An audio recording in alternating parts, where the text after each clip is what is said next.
Yang barusan itu penampilannya The Brandals pas aksi May Day kemarin.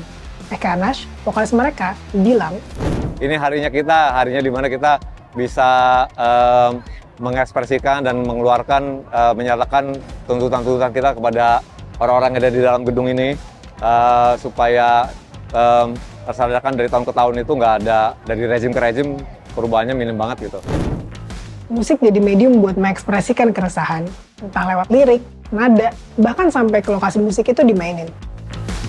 Tapi tau gak sih, sebenarnya berekspresi lewat musik kayak gini bukan tren baru loh di Indonesia. Kalau ditarik ke belakang, jejaknya bahkan udah bisa kita temuin sejak orde lama. Sini diceritain.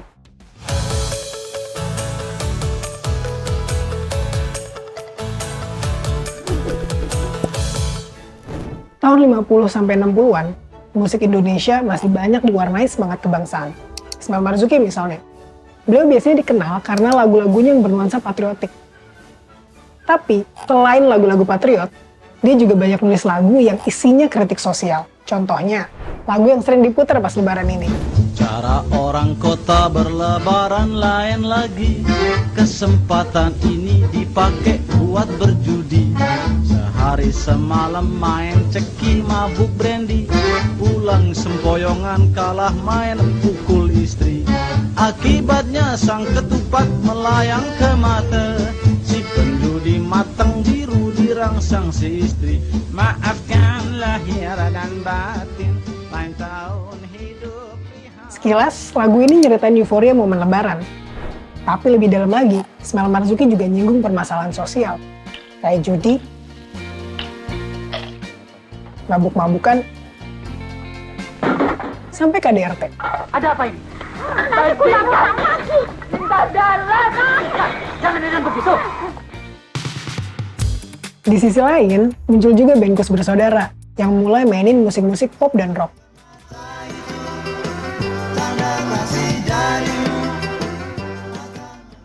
Kondisi Indonesia waktu itu, yang notabene-nya baru lepas dari penjajahan, bikin ada semacam sentimen sama segala sesuatu yang berbau imperialisme atau kebarat-baratan. Akhirnya, muncullah budaya kontrol atas ekspresi seni oleh negara. Musikus Bersaudara dianggap barat dan gak sesuai sama arah politik negara.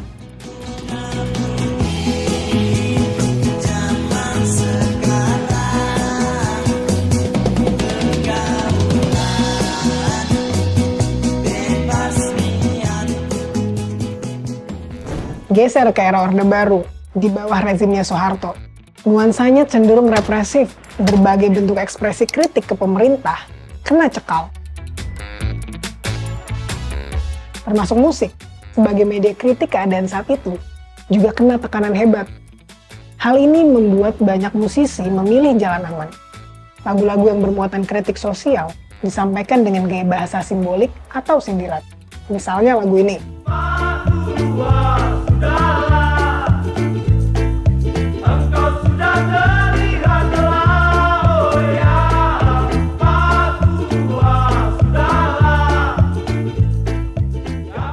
Band El Pamas rilis lagu Pak Tua pada tahun 1991.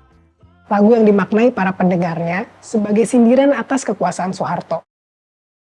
Tapi, ada juga loh, lagu yang berani kritik kondisi waktu itu dengan bahasa yang lugas. Walaupun dengan suara sumbang, aku akan coba menyanyi. Negara bukan milik golongan dan juga bukan milik perorangan. Lagu yang dibawain sama Raja Dangdut ini, alias Rhoma Irama, rilis tahun 1981. Isinya, kritik kesenjangan sosial antara si kaya dan si miskin yang ternyata nggak lepas dari keserakahan penguasa. Oke, lanjut ke era setelahnya, Reformasi 1998. Era yang akhirnya jadi angin segar buat para seniman. Ruang berekspresi dibuka lebar-lebar.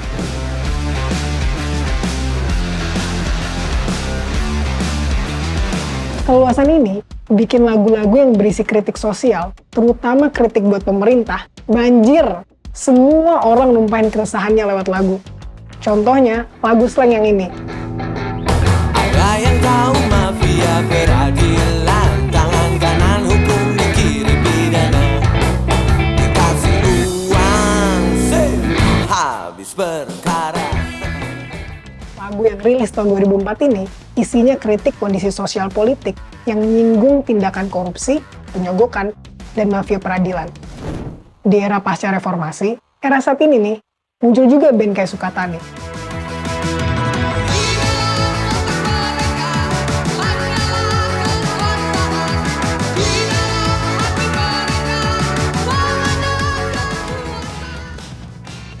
Yang karakter lagu-lagunya berisi kritik sosial dan disampaikan dengan lirik yang blak-blakan.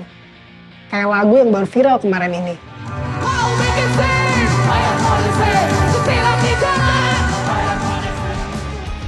Walaupun ekspresi sosial politik di 2 era terakhir ini jadi lebih terbuka, pembatasan masih tetap ada. Nah, dari obrolan panjang kita tadi, jadi ketahuan nih, kalau ternyata atmosfer bermusik sangat dipengaruhi kondisi sosial politik. Bentuk ekspresi musik di tiap era pun akhirnya juga punya tantangannya masing-masing. Di era Orde Lama, Mus Bersaudara dipenjara karena mainin musik kebarat-baratan yang dilarang sama rezim waktu itu. Waktuku di dalam diriku bersedih dan bernyanyi di malam. Era Orde Baru, konser Alpamars dicekal, lagu-lagunya sempat dilarang tayang. Sama, Rhoma Irama juga kena cekal, nggak boleh tampil di TV, dan mau konser juga dipersulit. Era Reformasi, walaupun udah lebih leluasa buat berekspresi, slang lewat lagunya Gosip Jalanan sempat dapat teguran dari Badan Kehormatan DPR. Katanya karena liriknya dinilai menyakitkan. Era saat ini, lagu Bayar-Bayar-Bayarnya Sukatani yang ngeritik soal pungli bikin mereka kena intimidasi. Bahkan ada perintah buat cabut lagu itu dari seluruh platform. Sekali lagi memohon maaf. Melalui pernyataan ini, saya telah mencabut dan menarik lagu ciptaan kami yang berjudul Bayar Bayar Bayar, lirik lagu Bayar Polisi. Mengekspresikan keresahan dengan bermusik lewat lirik berisi kritik atau panggung publik adalah bentuk perlawanan. Tapi ironisnya, di era saat ini yang katanya lebih bebas, ekspresi itu masih dibungkam. Kebebasan yang dulu kita perjuangkan mati-matian, nyatanya belum sepenuhnya hadir. Dan selama ketimpangan ini masih ada, ruang berekspresi harus kita jaga. Karena musik bukan sekedar hiburan, tapi juga napas dari perlawanan.